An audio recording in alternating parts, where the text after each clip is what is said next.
The Cask of Amontillado by Edgar Allan Poe. Recorded by Jake Endres. The 1,000 injuries of Fortunato I had borne as I best could. But when he ventured upon insult, I vowed revenge. You, who so well know the nature of my soul, will not suppose, however, that gave utterance to a threat. At length I would be avenged. This was a point definitively settled. But the very definitiveness with which it was resolved precluded the idea of risk. I must not only punish, but punish with impunity. A wrong is unredressed when retribution overtakes its redresser. It is equally unredressed when the avenger fails to make himself felt as such to him who has done the wrong. It must be understood that neither by word nor deed had I given Fortunato cause to doubt my goodwill.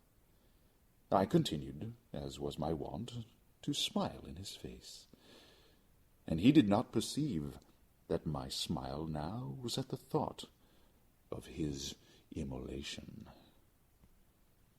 He had a weak point, this Fortunato, although in other regards he was a man to be respected, and even feared. He prided himself on his connoisseurship in wine. Few Italians have the true virtuoso spirit. For the most part, their enthusiasm is adopted to suit the time and opportunity, to practice imposture upon the British and Austrian millionaires.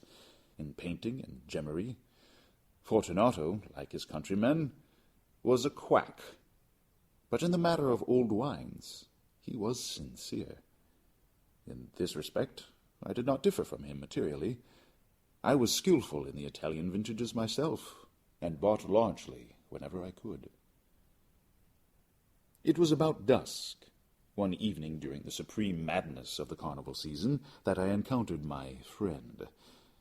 He accosted me with excessive warmth, for he had been drinking much. The man wore motley. He had on a tight-fitting party-striped dress, and his head was surmounted by the conical cap and bells. I was so pleased to see him that I thought I should never have done wringing his hand. I said to him, "My dear Fortunato, you are luckily met. How remarkably well you are looking today. But I have received a pipe of what passes for Amontillado, and I have my doubts." "How?" said he. "Amontillado? A pipe? Impossible! And in the middle of the carnival?" "I have my doubts," I replied. "And I was silly enough to pay the full Amontillado price without consulting you in the matter. You were not to be found, and I was fearful of losing a bargain." "Amontillado?" "I have my doubts." "Amontillado?" And I must satisfy them. "Amontillado!" "As you are engaged, I am on my way to Lucchese. If anyone has a critical turn, it is he. He will tell me, 'Lucchese cannot tell Amontillado from sherry.' And yet some fools will have it that his taste is a match for your own." "Come, let us go." "Whither?" "To your vaults." "My friend, no. I will not impose upon your good nature. I perceive you have an engagement. Lucchese—" "I have no engagement. Come." "My friend, no. It is not the engagement, but the severe cold with which I perceive you are afflicted. The vaults are insufferably damp. They are encrusted with nitre." "Let us go, nevertheless. The cold is merely nothing. Amontillado! You have been imposed upon. And as for Lucchese, he cannot distinguish sherry from Amontillado." Thus speaking, Fortunato possessed himself of my arm, and putting on a mask of black silk and drawing a roquelaire closely about my person, I suffered him to hurry me to my palazzo. There were no attendants at home. They had absconded to make merry in honor of the time. I had told them that I should not return until the morning, and had given them explicit orders not to stir from the house. These orders were sufficient, I well knew, to ensure their immediate disappearance, one and all, as soon as my back was turned. I took from their sconces 2 flambeaux, and giving one to Fortunato, bowed him through several suites of rooms to the archway that led into the vaults. I passed down a long and winding staircase, requesting him to be cautious as he followed.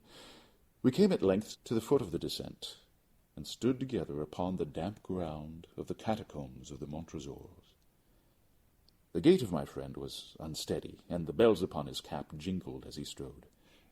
"The pipe," he said. "It is farther on," said I. "But observe the white web-work which gleams from these cavern walls." He turned towards me, and looked into my eyes with two filmy orbs that distilled the rheum of intoxication.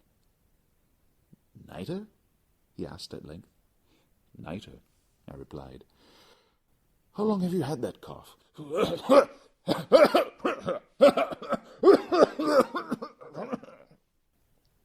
My poor friend found it impossible to reply for many minutes. "It is nothing," he said at last. "Come," I said with decision, "we will go back. Your health is precious. You are rich, respected, admired, beloved. You are happy, as once I was. You are a man to be missed. For me, it is no matter. We will go back. You will be ill, and I cannot be responsible. Besides, there is Lucrezi." "Enough," he said. "The cough's a mere nothing. It will not kill me. I shall not die of a cough." True, I replied. "And indeed I had no intention of alarming you unnecessarily. But you should use all proper caution. A draught of this Medoc will defend us from the damps." Here I knocked off the neck of a bottle, which I drew from a long row of its fellows that lay upon the mould. "Drink," I said, presenting him the wine. He raised it to his lips with a leer. He paused and nodded to me with familiarity, while his bells jingled. "I drink," he said, "to the buried that repose around us." "And I, to your long life." He again took my arm, and we proceeded. "These vaults," he said, "are extensive." "The Montresors," I replied, "were a great and numerous family." "I forget your arms." "A huge human foot door.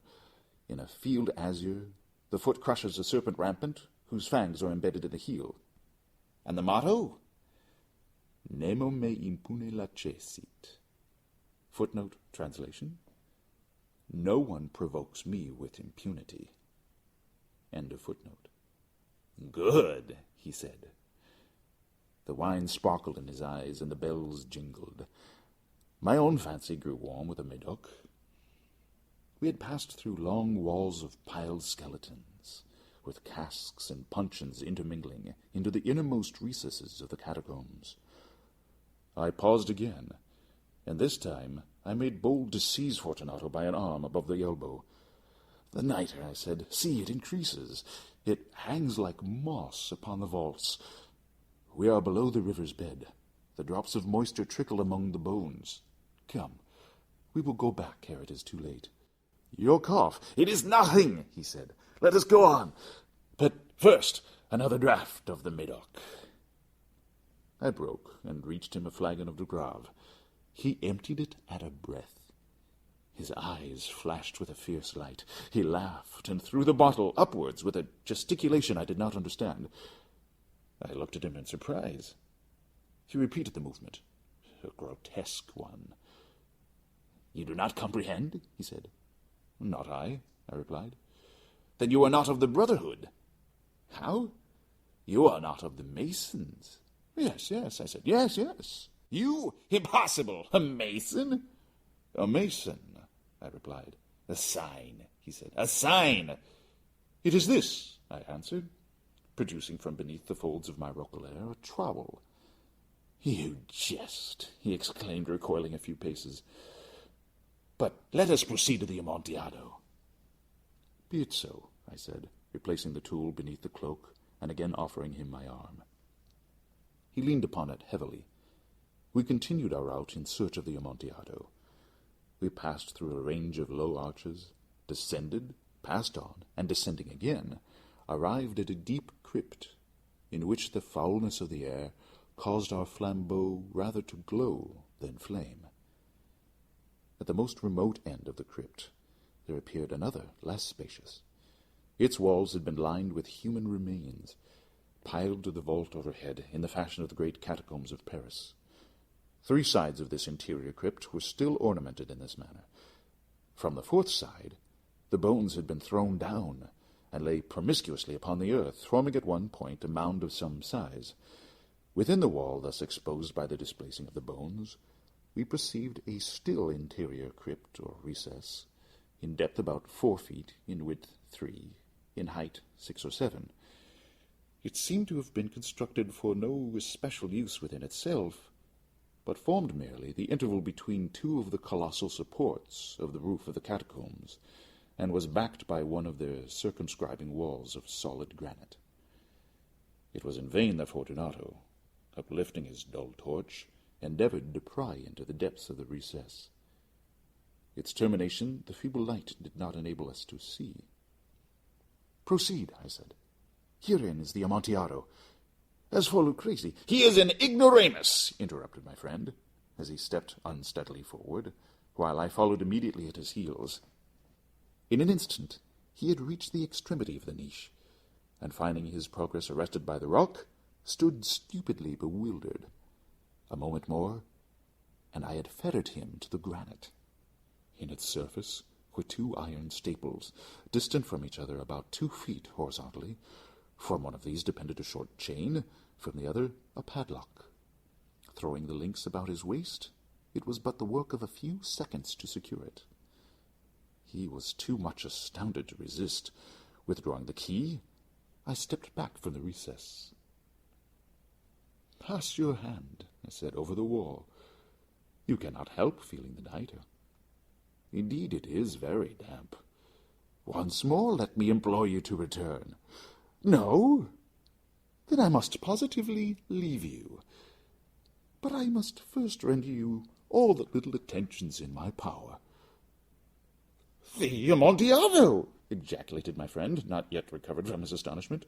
"True," I replied, "the Amontillado." As I said these words, I busied myself among the pile of bones of which I have before spoken. Throwing them aside, I soon uncovered a quantity of building stone and mortar. With these materials, and with the aid of my trowel, I began vigorously to wall up the entrance of the niche. I had scarcely laid the first tier of the masonry when I discovered that the intoxication of Fortunato had, in a great measure, worn off. The earliest indication I had of this was a low, moaning cry from the depths of the recess. It was not the cry of a drunken man. There was then a long and obstinate silence. I laid the 2nd tier, and the 3rd, and the 4th, and then I heard the furious vibrations of the chain.